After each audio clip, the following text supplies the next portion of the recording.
பொறியியல் மற்றும் கலையறிவு மற்றும் தொழில்நுட்ப கல்லூரி கல்வி இயக்கங்களில் கடந்த ஆண்டை விட 25% கூடுதல் மாணவர் சேர்க்கை நடைபெற்றுள்ளது.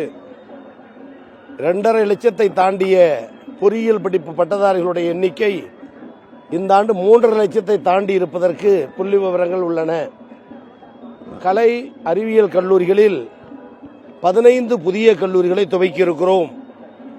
64 கல்லூரிகளில் ஷிப்ட் 2 பாடப்பிரிவுகளில் வகுப்படுத்தி மாணவர்கள் எண்ணிக்கை அதிகரித்திருக்கிறோம்.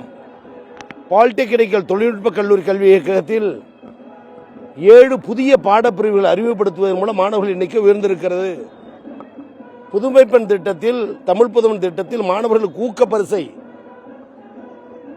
தமிழ் வழி கல்வியில் பயின்ற அரசு பள்ளி மாணவர்களுக்கு ஊக்கம் தருவதன் மூலம் மாணவர் எண்ணிக்கை அதிகரித்துள்ளது.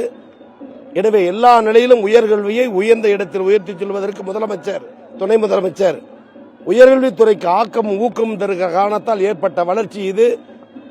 ஒரு காலத்தில் அதிகம் படித்த மாணவர்கள் எந்த மாநிலம் என்று கேட்டால் கேரளா என்று சொல்லுவார்கள். ஆனால் இன்றைக்கு இந்தியாவில் இந்த மாநிலத்தில் யாரை அதிகம் படித்த மாணவர்கள் உள்ள பகுதி, அதிகம் படித்தவர்கள் உள்ள மாநிலம் எது என்று கேட்டால் கண்ணை மூடிக்கொண்டு தமிழ்நாடு என்று சொல்லுகிற பெருமை திராவிட மாடல் தளபதி மு.க. ஸ்டாலின் ஆட்சியில் தொடர்கிறது. அந்த பணி இன்னும் தொடரும்.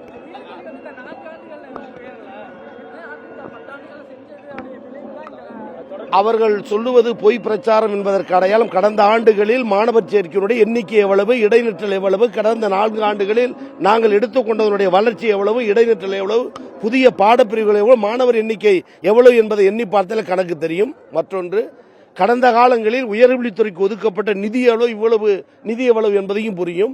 அதைவிட உங்களுக்கு மத்திய சர்க்கார், ஒன்றிய அரசு இருக்கிற புள்ளி வருவோம். தனிமனித வருமானத்தில் 14 ஆண்டுகளாக ஒற்றை இலக்கில் இருந்த தமிழ்நாடு இன்னைக்கு இரட்டை இலக்கை எடுத்து இந்தியாவில் 2ஆம் இடம் தனிமனித பொருளாதார வருமான வளர்ச்சியில் என்ற இலக்கு இருக்கிறது. எனவே கழக அரசு, திராவிட மாடல் அரசு சொல்லுவதெல்லாம் ஒன்றிய அரசு மற்றும் தமிழக அரசு தருகிற தரவுகள். மாற்றுக் கட்சியினர் சொல்லுவதெல்லாம் பொய் பிரச்சாரம் தமிழகத்தில் ஈடுபடாது. No politics.